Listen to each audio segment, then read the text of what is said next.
Lastly, Virginia and Louisville. Virginia coming off of a massive win against Florida State last Friday night. Tom talked about this. Can you get up to go on the road and play Louisville after the emotions and everything that came with that? I do like Tony Elliott a lot. I like Jeff Brom a lot too. I think the coaching matchup in this is very interesting. What did Louisville learn from Florida State's kind of deficiencies on defense? Will Louisville be able to score as much against one of the top 10 offenses in the country to this point this year? Does Virginia struggle not playing in that home environment? All questions that I have for this one. Cole, you got anything here before we can get into this a little deeper?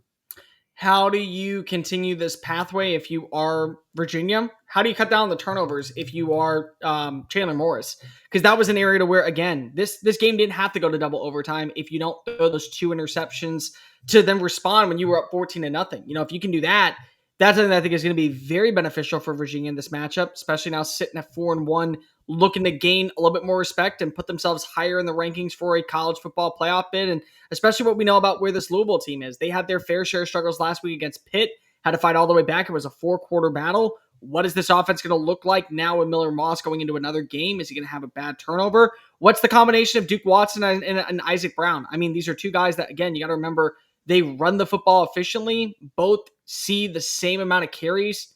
They're a good complementary piece. It does feel like that right now. Again, you got to trust Isaac Brown. For me personally, I think that Brown needs to kind of step on up and prove that he is, in my opinion, the most slept on running back in the country. We're kind of forgetting about him and what he did last season as a freshman. Can he do so again in this matchup? And remember, this is going to be a game that's at home, and it's a game that's going to be played 2:30 in the afternoon. You kind of want to be able to put yourself in a position where you know that you're now the favorite outside of the top 2 in the ACC. Like, that's where I'm at, because watch this if Virginia is able to go ahead and get that job done, and they get to 5-1 at this point, going into their bye week. They got a game against Florida A&M afterwards. I mean, maybe we got to start talking about what Chandler Morris can be and what this Tony Elliott-led roster is going to have heading into a big-time kind of closing out of the month of October.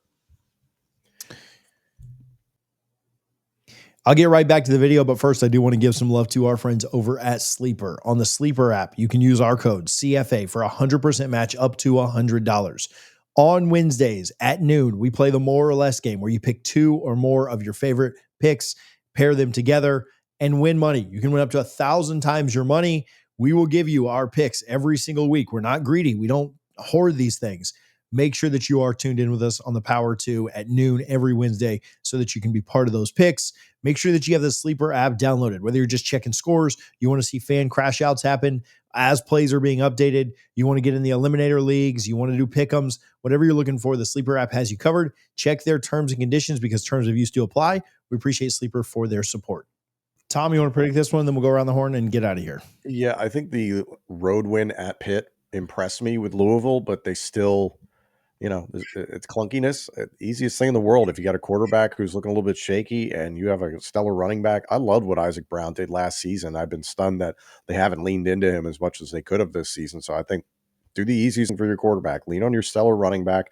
Give him some easy throws. I do think this is close. I think Virginia still plays up, but give me Louisville 30-27. And here's the thing to remember. Louisville could finish this stretch undefeated, then get a bye, then go to Miami. So they have a lot of incentive to finish strong and take as much time as they can to get ready for the Canes.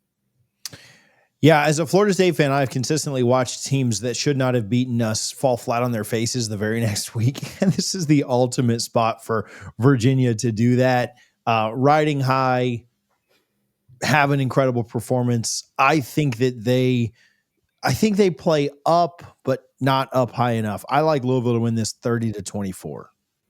I think that Louisville has 3, maybe if you can even say 4 with Braxton Jennings at running back, exceptional running backs right now in their backfield to where you can go to the outside, you can go with physicality, you can go with finesse, you can go with pass catching skills. I think Louisville has it at home. Again, I agree with TJ. It's one of those games where the momentum is all now favoring Virginia for what they were able to look like. Now it ends up being where you come crashing on down and the sugar rush is over. Here comes the crash and burn. And you got to go take a nap. Yeah, I hope for the opposite. I will say that. I would like to see Virginia win this. It'd be good for my team. I've seen it too often where a team beats you and then you get even more frustrated when they get blown out or something the next week. I don't think they get blown out. I don't think they have enough to win on the road. The Power 2. Appreciate Sleeper for their support. Appreciate you guys for tuning in live. We will be back next Monday at noon and then Wednesday to preview more games.